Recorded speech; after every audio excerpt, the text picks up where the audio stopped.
Assalamualaikum warahmatullahi wabarakatuh. Apa kabar semuanya? Semoga masih tetap semangat untuk belajar. Pada kesempatan kali ini, saya akan menjelaskan materi tentang melakukan perencanaan kebutuhan pegawai. Perencanaan pegawai ini merupakan suatu kegiatan yang berhubungan dengan yang pertama, langkah dalam penetapan tujuan dari layanan. Yang kedua, penentuan kuantitas dan kualitas pegawai. Yang ketiga, sebagai bahan pertimbangan untuk mempertahankan pegawai yang memiliki kemampuan melaksanakan tugasnya. Yang keempat, pemilihan strategi dan anggaran untuk mendapatkan pegawai baru. Yang kelima, sebagai bahan pengkajian kebutuhan SDM di masa yang akan datang.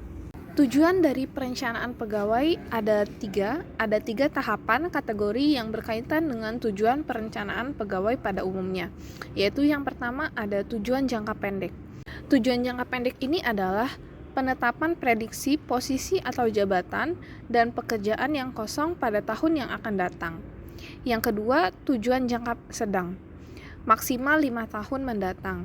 Ini adalah tujuan menetapkan prediksi permintaan pegawai dari dalam organisasi sehingga organisasi memiliki kemampuan dalam mempertahankan dan mengembangkan ekstensinya.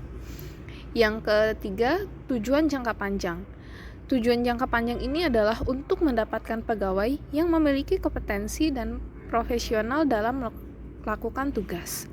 Manfaat dari perencanaan pegawai. Yang pertama yaitu instansi dapat memaksimalkan kompetensi pegawai yang sudah ada. Yang kedua, dapat meningkatkan produktivitas kerja pegawai yang ada.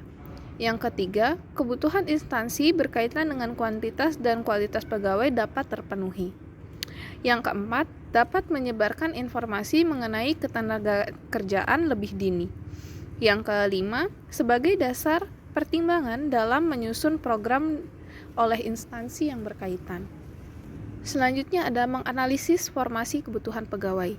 Formasi pegawai ini adalah penetapan jumlah dan susunan pangkatan yang sesuai dengan kebutuhan agar mampu melaksanakan tugas utama yang telah ditetapkan pejabat yang berwenang. Tujuan dari adanya formasi pegawai ini adalah agar tiap-tiap instansi negara memiliki kuantitas yang memadai dan pegawai yang berkualitas untuk sebuah beban kerja dan tanggung jawab tertentu. Prinsip penyusunan formasi.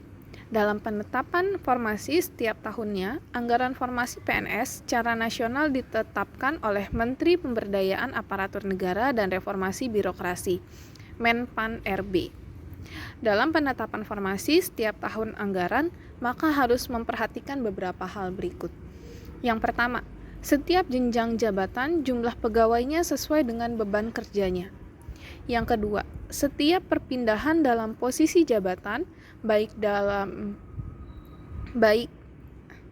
setiap perpindahan dalam posisi jabatan, baik karena adanya mutasi atau promosi, dapat dilakukan apabila tersedia posisi jabatan yang lowong atau jabatan yang kosong.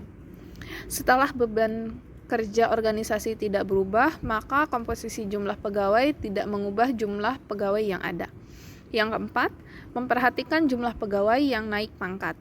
Yang kelima, jumlah pegawai yang berhenti, pensiun, dan meninggal. Yang keenam, kebutuhan pegawai menurut jabatan dan pendidikan atau jurusannya. Selanjutnya yaitu analisis jabatan. Untuk menganalisis kebutuhan pegawai, maka diperlukan analisis jabatan. Analisis jabatan ini adalah kegiatan dalam mengumpulkan, menilai, dan mengorganisasikan informasi tentang jabatan. Analisis jabatan meliputi uraian pekerjaan dan tugas yang harus dilakukan secara lengkap, kualifikasi atau syarat sebuah jabatan yang diperlukan seorang pegawai untuk dapat melakukan tugas tertentu. Yang ketiga, penyusunan peta jabatan terkait nama dan tingkat jabatan struktural dan fungsional tergambar dalam struktur, unit, dan instansi dari tingkat yang paling rendah tugasnya dan jenis hingga yang paling kompleks. Sekian materi pada kali ini. Semoga kalian dapat memahami materi ini. Jika ada yang ingin ditanyakan, silakan tanyakan melalui kolom komentar. Terima kasih. Wabillahi taufiq wal hidayah. Wassalamualaikum warahmatullahi wabarakatuh.